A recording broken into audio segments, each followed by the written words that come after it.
tous, soyez les bienvenus si vous nous rejoignez sur BFM Lyon, dimanche 3 juillet. Ravi de vous retrouver pour votre rendez-vous de l'info Lyon Week-end. Nous sommes ensemble jusqu'à 13h.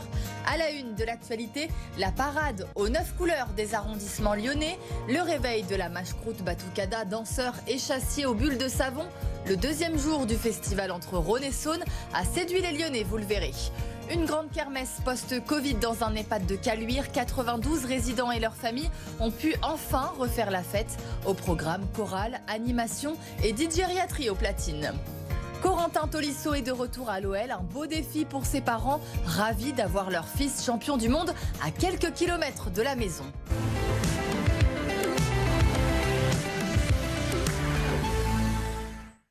Si vous vous êtes baladé dans Lyon ce samedi, vous avez très certainement croisé la parade aux 9 couleurs des arrondissements lyonnais à l'occasion du festival entre Rhône et Saône. Cette parade a rejoint les berges du Rhône en fin d'après-midi pour le réveil de la mâche-croûte, le monstre légendaire lyonnais. Reportage avec Aline Picard, Arthur Blais et Louis Léger. Départ festif, place des terreaux pour la parade des 9 couleurs.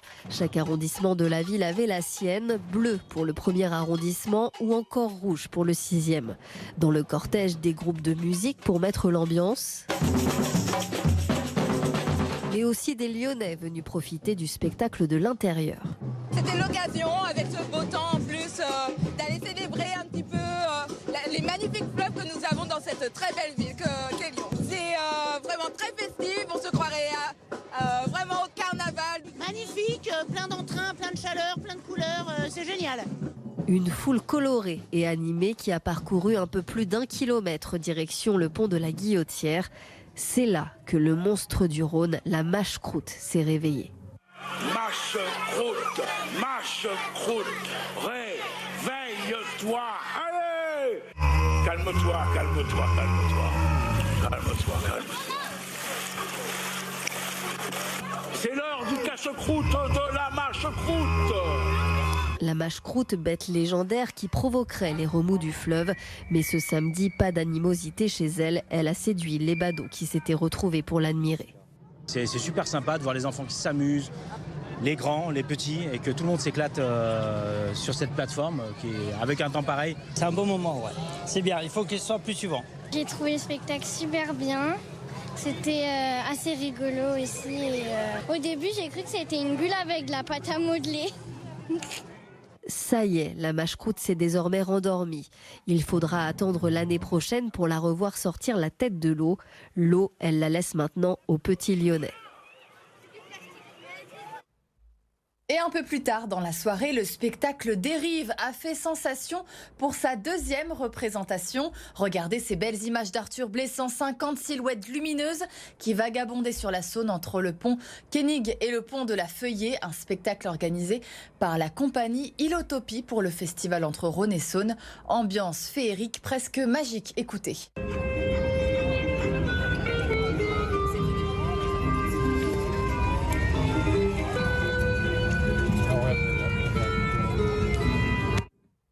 Dans l'actualité également, la préfecture du Rhône a signé un arrêté de fermeture administrative de cette crèche People and Baby, place Danton, dans le 3e arrondissement de Lyon, après la mort d'un bébé de 11 mois empoisonné par une auxiliaire puéricultrice le 22 juin. La crèche devrait rester fermée au moins 3 mois. Ce jeudi, Pascal Blanchard, vice-président de la métropole de Lyon, demandait la fermeture de l'établissement sur notre antenne, le temps que l'instruction puisse se faire dans les meilleures conditions possibles. 500 personnes place Bellecour pour le droit à l'avortement ce samedi après-midi, organisée par le planning familial. Cette manifestation fait suite à la décision la semaine dernière de la Cour suprême des États-Unis de remettre en cause le droit à l'interruption volontaire de grossesse. Les Lyonnaises sont venues soutenir les Américaines vivant dans les États où l'avortement est ou va être interdit. Écoutez Marion Attiel, membre du planning familial dans le Rhône. On n'a pas un mouvement idéologique extrêmement marqué qui remet en question le droit à l'avortement. On a des courants minoritaires qui sont toujours présents et qui sont contre l'avortement. On n'a pas de menace pour l'instant politique ou idéologique. Par contre, on a toujours un vrai problème, c'est que c'est pas parce que c'est dans la loi que c'est accessible et que du coup on a encore dans la pratique des problèmes d'accès à l'IVG en France.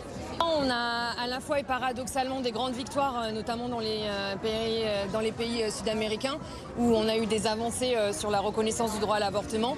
Et à l'inverse, dans des pays européens, mais aussi aux États-Unis, du coup, des vraies remises en question du droit à l'avortement qui sont une vraie inquiétude pour nous. L'EHPAD associatif La Rochette a rouvert ses portes au public ce samedi. L'heure était à la fête à Caluire. 92 résidents recevaient 200 personnes pour la première kermesse post-Covid, glace à l'italienne, gaufres et barbe à papa, avec en bonus digériatrie pour faire danser tout le monde. Reportage avec Marine Hulsé. Bienvenue à la kermesse de l'EHPAD La Rochette de Caluire. Une chorale, mais aussi un stand de gaufres, des glaces à l'italienne et même de la barbe à papa. Tout y était pour faire plaisir à des résidents isolés par le Covid pendant 2 ans. Oh ben c'est une vraie fête, au sens où on l'entend habituellement. Personnellement, j'étais très contente de pouvoir chanter un peu avec la chorale qui contenait des résidents et du personnel, oui. Il y a longtemps que j'ai pas vu des gens qui s'amusent, qui roulent, qui collent, qui chantent. Et c'est un plaisir parce que c'est quand même une bonne chose que de temps en temps de tout laisser en part là-bas et puis de s'amuser. On a participé au montage de cette pièce.